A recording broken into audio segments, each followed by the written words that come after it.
Consider the following velocity time graph. Velocity y axis पे, time x axis पे. It shows two trains starting simultaneously on the parallel tracks, train A and train B. All right. With reference to the other graph, which of the following statement is not correct? Incorrect कौन सा है वो बताना है, कौन सा correct है वो नहीं बताना है. ओके, एक बार ज़रा एग्जामिन करते हैं कि कौन से स्टेटमेंट्स करेक्ट है, कौन से स्टेटमेंट्स रॉन्ग है या फिर इनकरेक्ट है. Train B has initial acceleration greater than that of A. देखो एक्सेलरेशन यहाँ पे, ये वेलोसिटी जिसकी हाई रहेगी उसकी एक्सेलरेशन भी हाई रहेगी. वेलोसिटी हाई, एक्सेलरेशन हाई, तो किसकी ज़्यादा इनिशियली? बी की हमेशा ही रह रही है.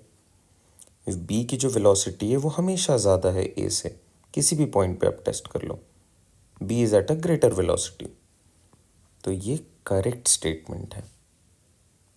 This is not an incorrect statement.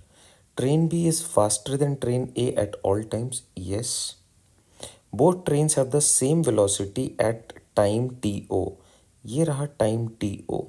यहाँ पे वेलोसिटी देखते हैं ए के लिए, तो ये इंडिकेट कर रहा है ये वेलोसिटी, और एग्जैक्टली यही वेलोसिटी है बी के लिए भी.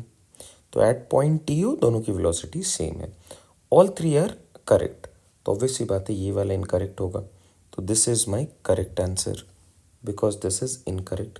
अब देखो मैंने पढ़ा भी नहीं फिर भी मैं इसे इनकरेक्ट मार्क कर रहा हूँ. लेट्स सी कि क्या है ये. Both trains travel the same distance in time T O units. एक चीज़ समझते हैं,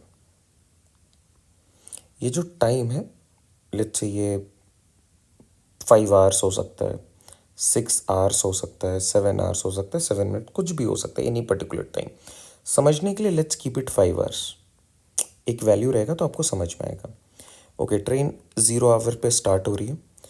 ट्रेन ए की एक अपनी स्पीड है या वेलोसिटी बोल दो आप उसे. ट्रेन बी की अपनी वेलोसिटी है. लेकिन ये तो क्लियर है ना, train B is always faster than A. तो अगर ये फास्टर है, जो भी इसकी वेलोसिटी उससे फास्टर है बी की वेलोसिटी, तो बी ज़्यादा डिस्टेंस कवर करेगा because distance is equal to speed into time. जिसकी स्पीड ज़्यादा वो ज़्यादा डिस्टेंस कवर करेगा for same unit of time. आप और मैं रेस करते हैं, आपकी स्पीड ज़्यादा है, मेरी स्पीड कम है, दोनों लोग सेम टाइम के लिए अगर रेस कर रहे हैं तो आप ज़्यादा डिस्टेंस ट्रैवल कर जाओगे. तो both the trains travel the same distance. This is absolutely false. Train B is a faster train, therefore it will travel more distance. I hope ये फॉलो कर पा रहे हो. तो the last statement is the incorrect fit. यही बताना था हमें. I hope this helps.